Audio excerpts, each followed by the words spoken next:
verdade, assim, o Paraná em si teve muitas poetisas, né? Poucas são conhecidas, pouquíssimas, né? A gente conhece só a Helena Colodi e mais nada, mas durante, assim, todos esses, vamos pensar assim, o século XX, né, foi um berço grande para poesia das mulheres aqui no Paraná. Pouco conhecidas, né, pouco lidas, né, mas teve muita poesia. E Laura Santos, que eu não estava falando, ela participou desse meio, ela era tratada em pé de igualdade, como comenta a Helena Colodi, ela não tinha nenhum problema com isso, aí ninguém via ela também como diferente, ela fazia coisas boas, produzia textos bons, então não se tinha, e ela também não comentava sobre isso, né? A própria Helena Colodi fala que ela não tinha nenhuma atitude complexada em relação à cor, à raça, à pobreza, né?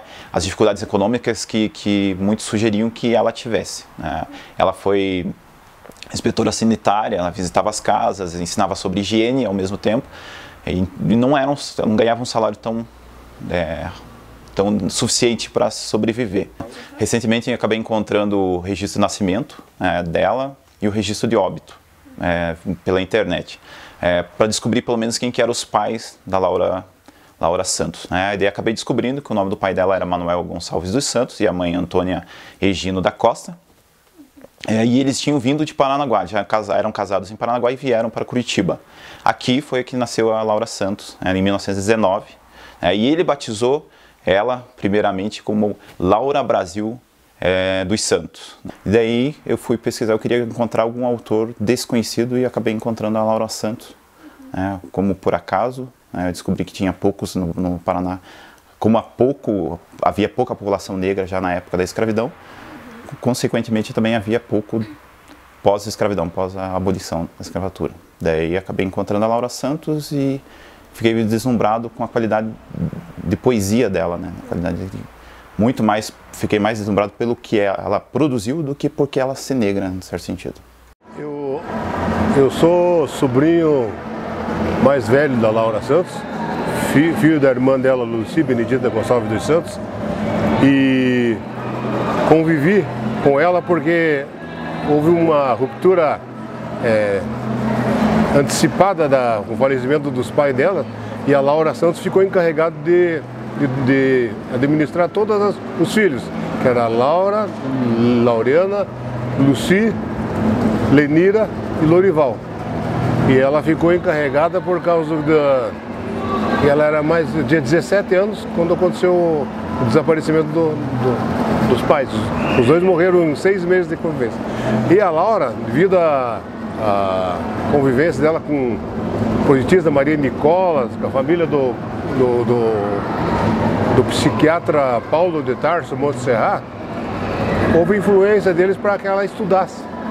E no meio do caminho ela foi normalista, formou-se normalista e também fez cursos técnicos de enfermagem porque ela tinha vontade de ser voluntária na guerra. Mas ela não conseguiu ir, ela só fez os cursos. E no meio desses cursos também ela somou o curso de bioquímica. Fez concurso na saúde pública e passou como funcionária da saúde pública. E também fez concurso no Estado e passou na Secretaria de Educação. Então ela tinha um emprego duplo. Eu lembro assim que a minha a tia Laura, ela era a irmã mais velha da minha mãe. A minha mãe seria a irmã mais nova, a Lenira, né? Então, eu lembro assim, eu sou de 64, então vamos imaginar ali nos anos 70, final de semana, as pessoas não tinham televisão. Então a minha tia Laura já tinha uma televisão, acho que era Telefunken, era um caixote grande de abelha. Então no final de semana a gente ia para casa dela. Então eu lembro assim, eu pequena, com 6 anos, correndo pela casa, minha tia ali, e ela agregava todas as irmãs, né? Ela tinha uma filha, a Lúcia, já era mocinha, né?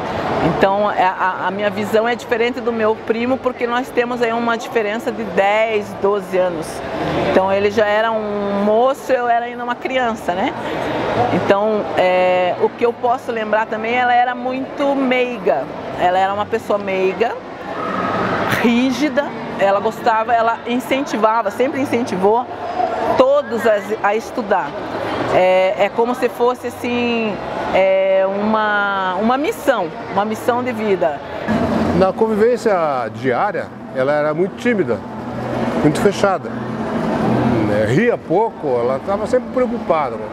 Mas quando fomos ler os alfarrábios das suas poesias, notamos que existia um vulcão ali dentro, transmitido no papel. Pois para 1940, de 40 até 50, era uma linguagem muito dinâmica e evolutiva para o pensamento das mulheres da época. As mulheres eram muito repreendidas, né? E ela tinha uma escrita assim que se espelha no livro. Eu lembro ela já bem velhinha, tá bem senhora. Quando ela faleceu, eu tinha 11 anos, então foi em 81, eu tinha 11 anos de idade. Então eu lembro dela muito discreta, muito tímida, mas ela era bastante articulada. Então as irmãs, no caso, havia muita roda de conversa, elas conversavam muito. Conversavam sobre tudo, sobre política, sobre o país. Até eu comentei com você, né, que a gente tinha lido uma biografia dela, onde colocava uma situação muito romântica, né? Que ela nunca discutiu a questão do feminismo, nunca tinha discutido a questão do negro. Mas isso é uma mentira, porque todas elas são formadas, todas elas têm faculdade, todas elas estudaram naquela época, né? Então, assim, o que eu lembro dela, ela como a irmã mais velha, ela conduzia, ela controlava, ela tinha um jeito, né? Porque elas já não tinham mãe muito cedo. Então, elas se fizeram na vida quase que sozinhas. Aí houve a convivência dela com a Maria Nicolas, que também é poetisa, e com a Helena Collodi. Dizem papos que não é verídico, que não posso te provar, que umas poesias da Helena Collodi era da Laura. Dizem, né? Eu não tenho essa certeza. Mas elas eram muito amigas, daí fundaram o tal de Academia Paranaense de Letras, acho que foi. E ela tinha uma cadeira na Academia Paranaense de Letras, junto com a Helena Collodi. E foram convivendo. Daí que houve a tal de publicação dos poemas dela. Houve publicações esporádicas e depois foi feito um livro, né? Foi feito umas 2, 3 edições do livro. Primeiro encontrei o livro organizado pela Rosy Marie Bernard, que era uma professora da Universidade Federal também. Ela organizou nos anos 90, reuniu os 3 livros, os únicos que ela deixou prontos, né, para publicar, que já havia sido publicado pela Helena Collodi, lá nos anos 50, e ela resgatou e fez uma nova edição desses poemas da Laura Santos, né, que fazia parte de uma antologia maior, esses 3 livros, e ela organizou num livro só. E a partir desse livro eu comecei a pesquisar um pouco mais sobre a vida dela. Quase não há nada, né, sobre quem é a Laura Santos, a gente procura, não se sabe. Ela mesma fazia questão de não falar sobre si, sobre seus problemas, sobre quem ela era. Então ela passou meio despercebida biograficamente pela própria literatura paranaense, né? Desde muito nova a gente já ouvia que ela escrevia, que tinha os poemas. Então quando eu tinha mais ou menos uns 17 anos, eu tô com 53, eu peguei um livro dela, fizeram uma coletânea e eu lia um poema dela e ficava pensando, nossa, como é que ela escreveu isso? Parecia até um pouco devassa, né? Mas na verdade não era. Né? Pelo que a gente conhecia dela, ela tinha uma rigidez que era monstro, né? Mas era hoje, claro, né? Até a minha formação me facilita essa compreensão, né? De que era uma sublimação mesmo desse comportamento. Então, aos 17 anos, assim, eu adorava todas as poesias dela e sofria muito com aquelas poesias, né? Porque ela, se a gente for ler, a gente vai ver que tem ali um amor que, né, é incompreendido, que não é desse mundo, que não existe, né? E eu acho que isso é uma coisa muito romancista, né? A gente não sabe se o romance foi inventado ou se ele é nato do próprio ser humano, né?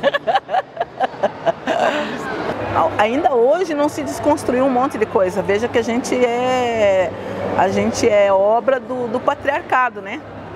Então, muita coisa para uma mulher daquela época não era permitido. Não era permitido segurar na mão, não era permitido imaginar que você podia ter uma relação sexual, que é muitas vezes o que ela relata nos próprios poemas, né? E daí ela teve na família, né? Ela teve uma decepção amorosa, né? Uma decepção amorosa.